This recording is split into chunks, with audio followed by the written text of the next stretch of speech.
I've received a few comments about my sweater today. This is the first time I've ever wore this sweater in December, and it still mattered for the Longhorns. That's pretty special. And I'm going to mention this. I'll probably bite me someday, but Texas won the Big 12 and the SEC this year. That's pretty cool. All right, there we go. That's about the response I expected. All right. Yeah, it's a good run. It's over already. Like it's not going to happen next year. It's all right. Do what? Oh, me. Oh,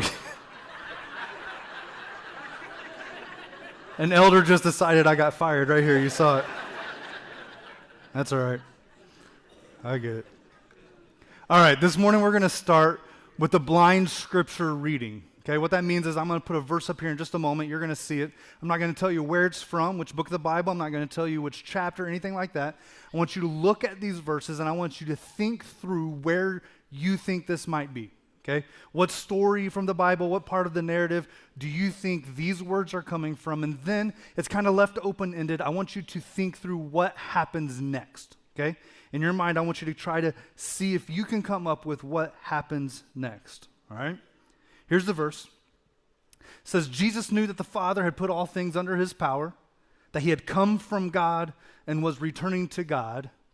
So, Jesus knew the Father had put all things under his power and that he had come from God and that he was returning to God. So, that word Jesus there, that name there kind of helps you know that this is probably from one of the four Gospels. Okay? I want you to think through where this verse may exist. Where do you think it fits? It kind of trails off there. How would you finish this statement? How do you think Jesus finished this statement? And even this, what would it look like if your name was there instead of Jesus's? I think that's kind of a fun exercise here. If your name were in that list instead of Jesus, how would those statements be finished? Stuff like this. Ben knew that the Father had put all things under his power.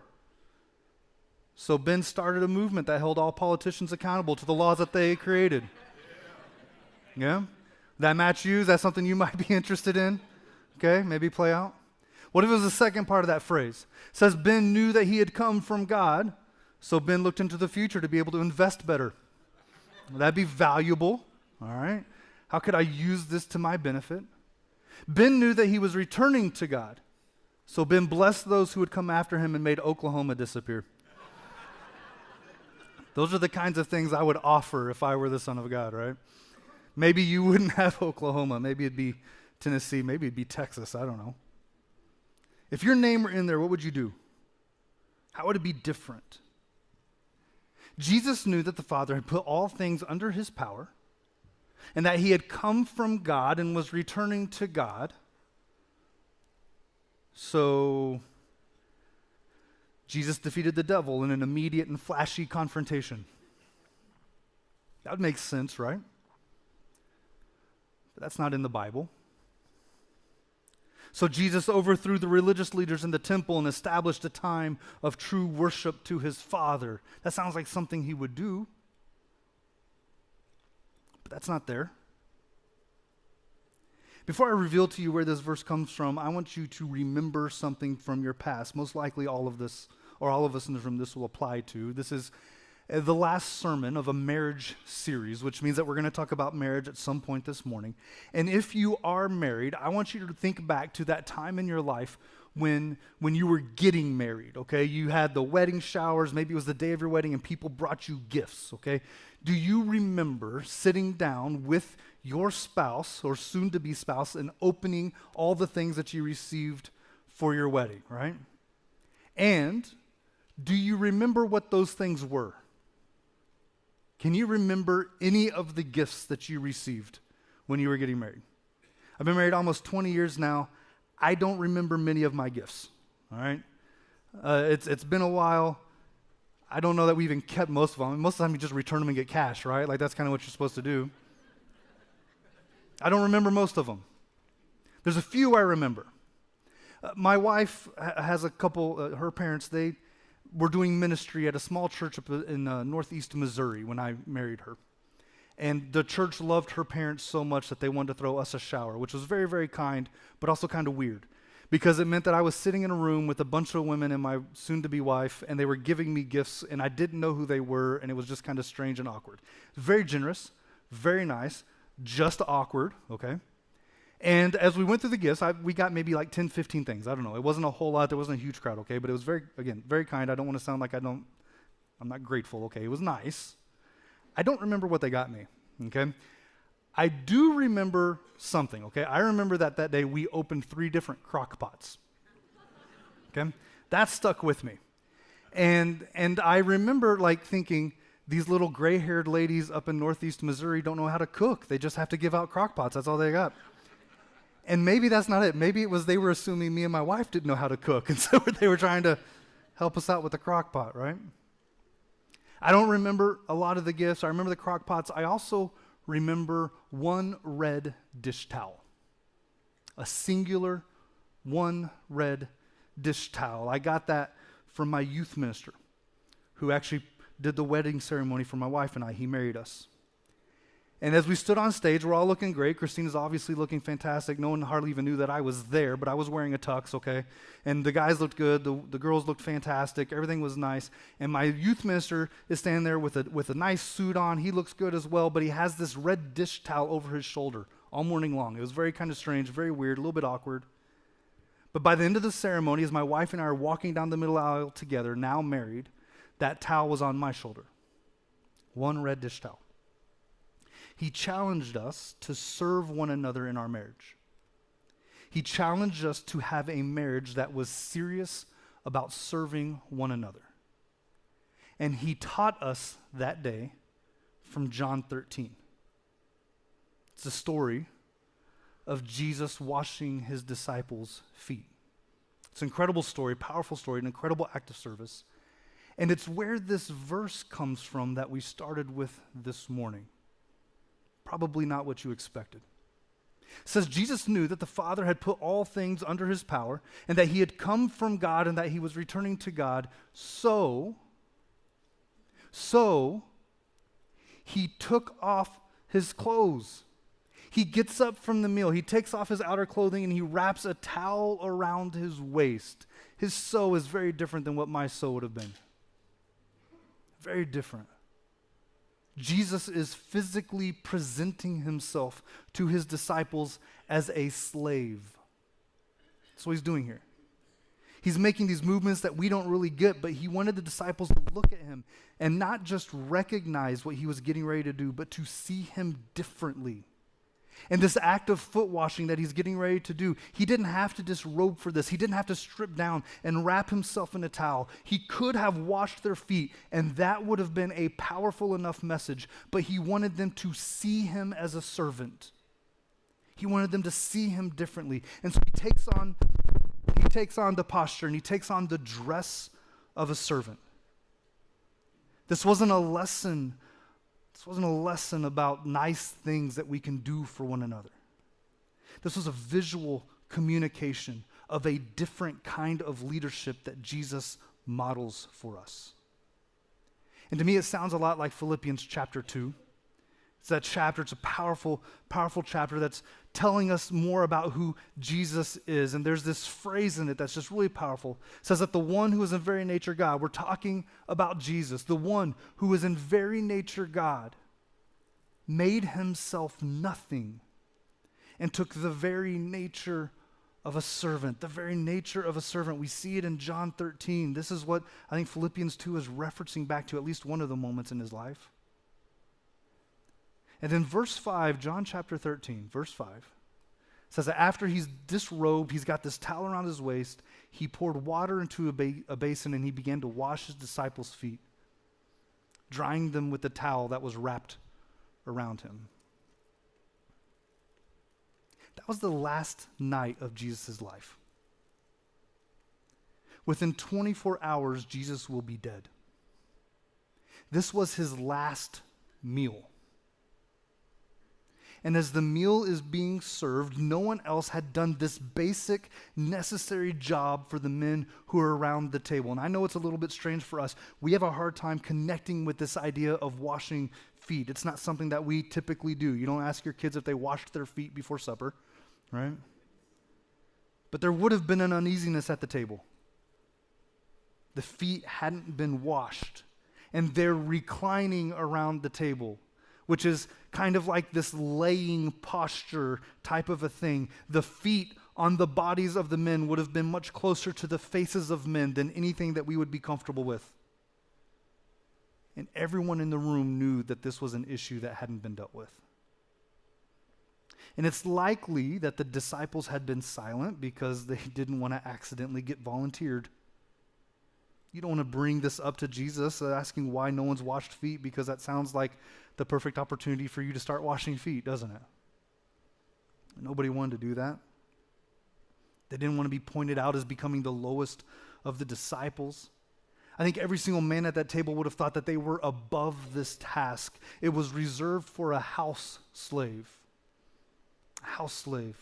But not just any slave, like the lowest of all. If you were a Jewish family who actually had servants or had slaves, you wouldn't even ask a Jewish servant or slave to do this job. This was something for someone else. This was for a pagan or a Gentile.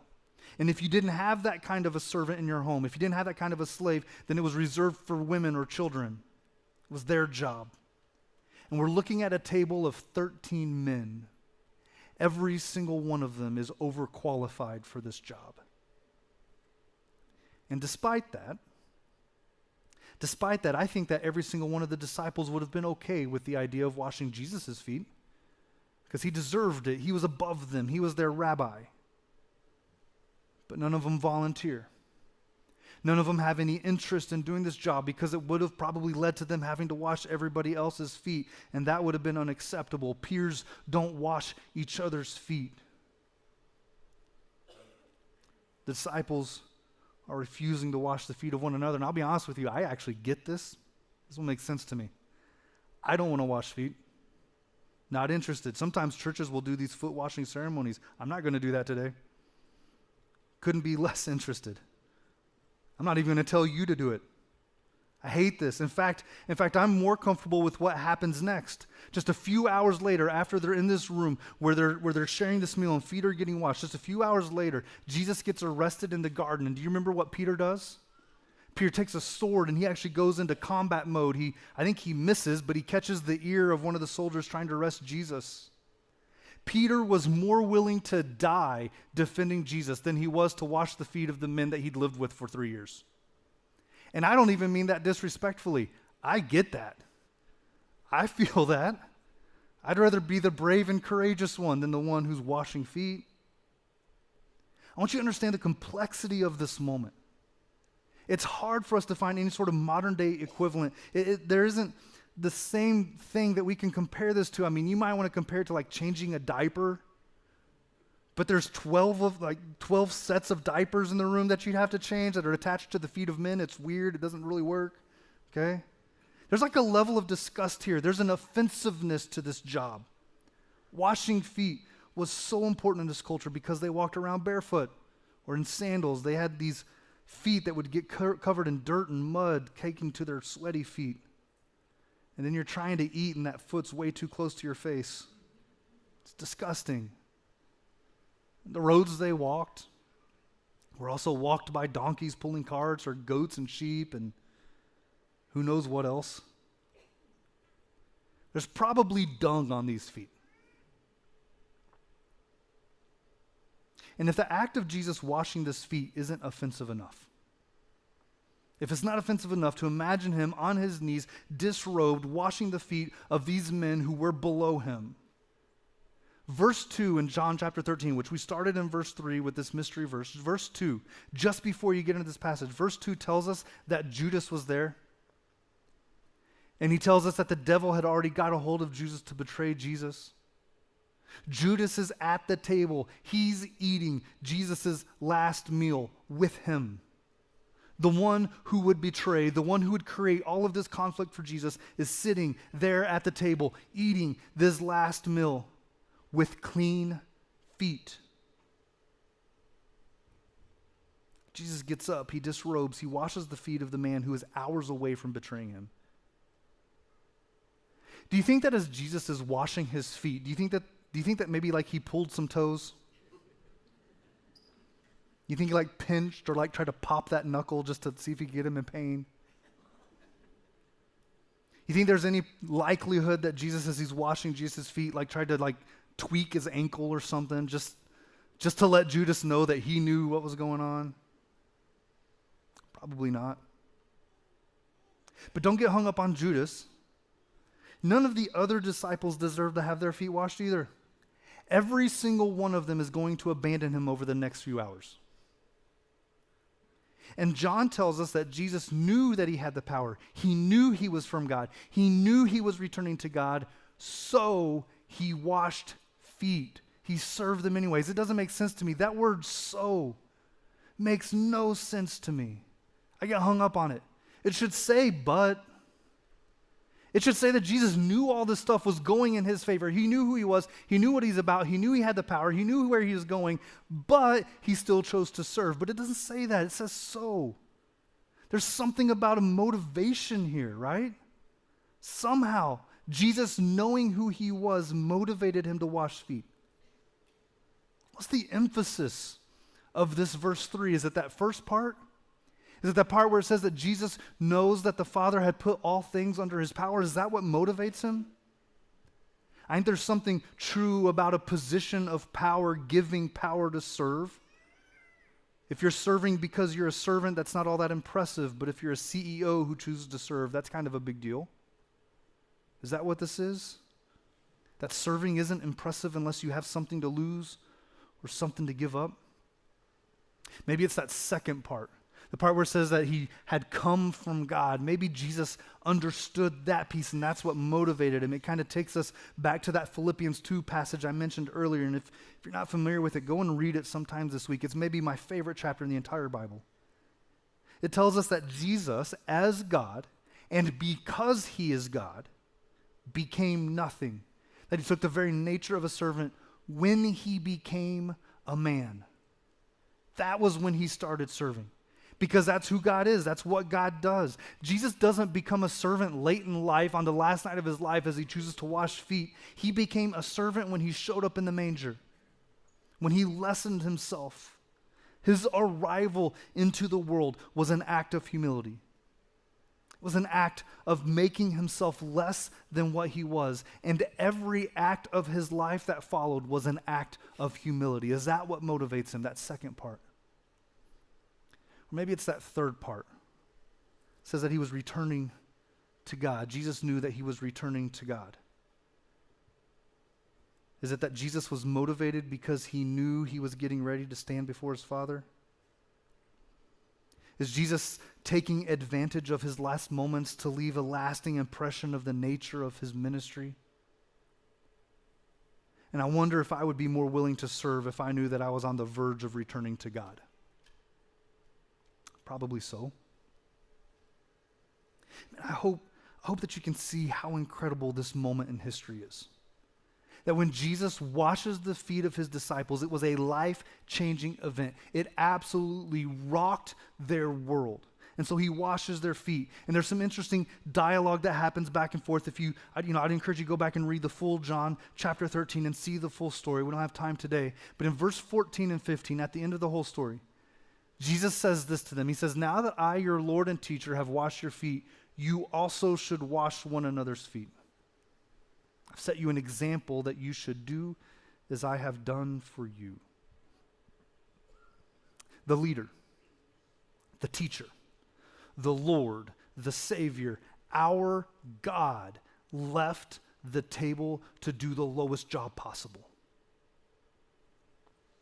The job that everyone else in the room wanted to be done but refused to do. He served despite his position, despite his prestige, despite his authority. He served. This isn't even about washing feet. The call for us isn't that for the rest of our lives we just wash people's feet as much as we possibly can. That's not what he's calling us to do. It's bigger than that. This isn't just about one simple act of service. This is about a mentality. This is about a lifestyle. This is what it looks like to follow Jesus. To be a Jesus follower is to serve daily. Jesus says that this is all for the purpose of setting an example, that it's all about him setting a standard for us. And then, just a couple verses down, verse 17, Jesus says, "Now that you know these things, you will be blessed if you do them." if you do them. It's not enough to just know what Jesus was about. It's not enough to know what we're supposed to do, but it says that you're supposed to actually do this. Do you? Do you serve?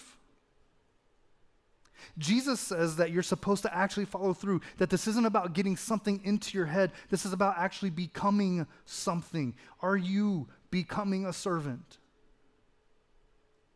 And here's what I know. Here's what I believe. And this is where I believe the rubber really hits the road for us today. Is there anything in you that wants to have a good marriage? Is there anything in you that's interested in having better relationships? Is there any part of you that wants to be honored and blessed by God? If there's anything in you that says yes to those things, the answer is serve. The answer is serve.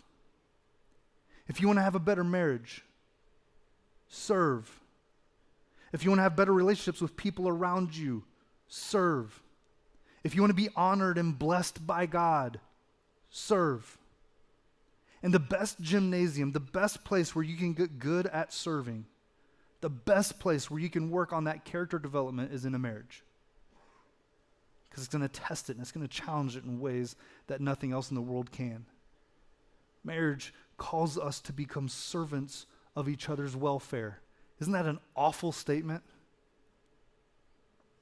That should rub you the wrong way a little bit. That's not why you got married, right? In fact, I think that if we told people that that's what they were signing up for, they wouldn't get married as much. When I got married, it was because I thought she was going to bring some good stuff to my life. I got married because I thought that she was going to bring value to my life, that she was going to do good things for me, and she has. But it wasn't about what I was going to bring to her. Isn't that typically how we look at this? And then what happens is married people realize how selfish the other person is, and then they quit. They didn't realize they were marrying someone so selfish. Because it was all about what we think we can get. That's not what service is. Marriage calls us to become servants of each other and their welfare. And service costs us something. Service should cost you something and it should benefit someone else. Otherwise, it's not really service, is it? If it doesn't cost me something, if someone else isn't gaining something, then it's not service. It's kind of like that word sacrifice. Sacrifice isn't sacrifice until it costs something. If it hasn't cost me something, if I haven't had to pay something for it, then it really isn't sacrifice. It's the same with service. Husbands, over the last couple of weeks, have you loved your wife in a way that it cost you something? I mean, it could cost you something, vocationally or financially. It could cost you something within your hobbies or your time or your comfort, things like your time, your sleep, your sweat, your attention. Have you set aside something of yourself for the sake of your wife? And if the answer is no, then you haven't served. If she hasn't benefited and you haven't paid, it's not service. And again, we're not looking for a singular act of service. If you can look over the course of 3 weeks and say, yeah, that one time I did this, that's not what we're talking about. Does service define you? That's what Jesus was about. Wives, we can ask the same thing. Over the last couple of weeks, have you loved your husband in a way that it costs you something? It can cost you vocationally or financially, or your time, your sleep, your sweat, your attention. Have you set something of yourself aside for the sake of your husband? And if you're answering no, then you haven't served. If he hasn't benefited and you haven't paid, it's not service. And we're not looking for a one-time service. Is it defining you? There's a guy named Kevin Leman who writes about marriage and relationships, all sorts of different things. He says, I'm yet to meet a man who after a long day at work thinks, man, what I really need right now is a long 45-minute talk with my wife. And there's truth to that, right? Husbands, do you understand that when you sacrifice, that when you choose to serve her, when you do engage, it will cost you something? It does, doesn't it? But it doesn't mean that you lose. It's going to teach you service. It's going to teach you sacrifice. You're going to gain something spiritually, and that may not be a great motivator to you. But I promise that it will at very least make your marriage better. Guaranteed. Service costs you something and it benefits someone else. And service does make us more like Jesus, that there is a profit that we get in the context of something spiritual. And you may not be looking for it, but if you are a Jesus follower, this should be second nature to you. If you claim to know Jesus, if you claim to know Christ, then you should know service. If you want to become like Christ, it means that you need to become like a servant. If you want to follow Christ, it means that you need to follow the way of service. There's something spiritual that's going on with this. This isn't just about making relationships better. This isn't just about living better. This isn't even about getting what I want. You know, sometimes we serve thinking that somehow it will get returned back to us. It's not about those things. It's about becoming who we are called to be.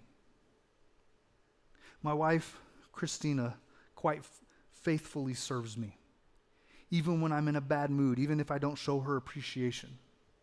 And because she is a Jesus follower, she should receive, and when I don't give her affirmation, she should receive an inner affirmation, a sense of fulfillment from God, because she's doing things the way that God has taught her and called her to do. She should have a joy and an inner witness telling her that her Creator is pleased with her, because her service isn't about her. It's not about what she gets. And her service really isn't even about me. It's not even about what I'm going to gain. It's about a response to what God has already done. And you don't have to be a Jesus follower for service to help your marriage. You don't have to believe in Jesus to serve. But this is actually why Christian couples have kind of this leg up on non-Christian couples. It's because we realize that it's not about what we get out of our marriage, but it's about what we become in our marriage. That we're all being made more into this likeness of Jesus. Service gets us there. There's a verse in the book of Joshua in the Old Testament where Joshua says, "As for me and my house, we will serve the Lord." It's a verse you're probably familiar with. We will serve the Lord. A lot of you maybe even have this hanging on your wall in your house somewhere. We do in our house. What would happen if we actually took that seriously? What would that look like? What would happen in your marriage? What would happen in your family? What would happen in your relationships with people outside of your home if you committed this verse to action? What if you were a family who was serious about service, each in the home working to outserve everybody else in the home? Does that sound like a marriage you'd like to have? A family that you could dream of? And I think you could say that if you aren't serving in your family, then you can't claim that you are serving the Lord anywhere else. If you refuse to serve at home, if you think you're above service at home, but you try to serve everybody else outside of your home, I think it makes you look two-faced. I think it makes you look false and fake. Husbands, you're the leader, right? You're the man. You're in charge. You're important. We think that our job is to just show up with the paycheck and bring money to the family, and then, the woman takes care of everything else. Husbands, get up from the table and serve your wives. Seriously. Get up from the table and serve your wives. Wives, you want to lead, right? You know what's best for you and your family. You sacrifice all the time as it is, don't you? You know that there's been some great advances for women in the last 150 years in the pursuit of equality, and rightfully so. I would argue that much of it has been God-honoring work, elevating the value of the woman. Unfortunately, women have become too much like men in that they've become as self-serving and self-absorbed as men. Women, get up from the table and serve your husbands. Not because you're a woman, not because you're beneath him, not because that's your role, but because you are a follower of Jesus. You serve. Husbands, get up from the table and serve your wives. Wives, get up from the table and serve your husbands. It's what a Jesus follower does. Practice it in your marriage, and I guarantee you that your marriage will get better. You don't have to be a Jesus follower for this to work. You don't have to believe in Jesus for this to work. It just does. I dare you to try it. Everybody wants to be in a relationship with someone who serves them. What would happen if you started serving your spouse? Because whether or not you believe in Jesus, the best marriages are when people act like Jesus. You don't have to buy into everything for this to work. Just act like him, and I promise it's going to work.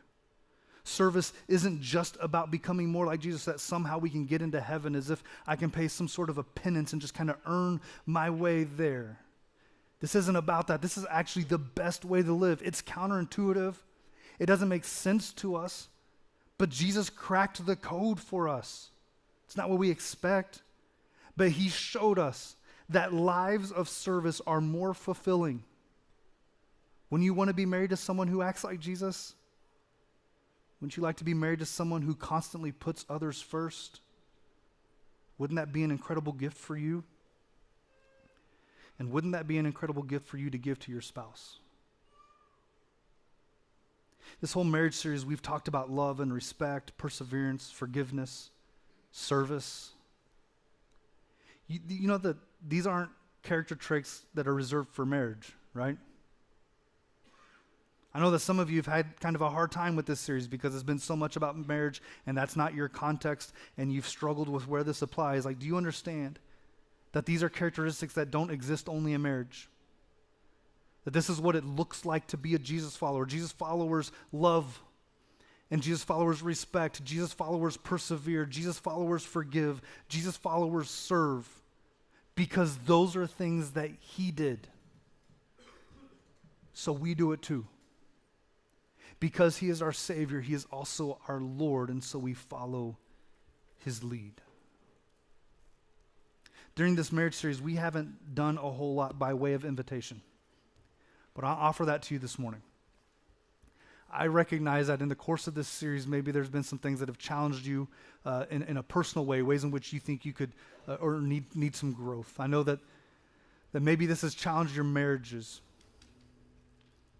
Over the next few moments, we're going to go into a song here in a moment, but I want to invite you, if you felt like the Spirit has been leading you towards something, let's make those decisions. Let's do something with it today.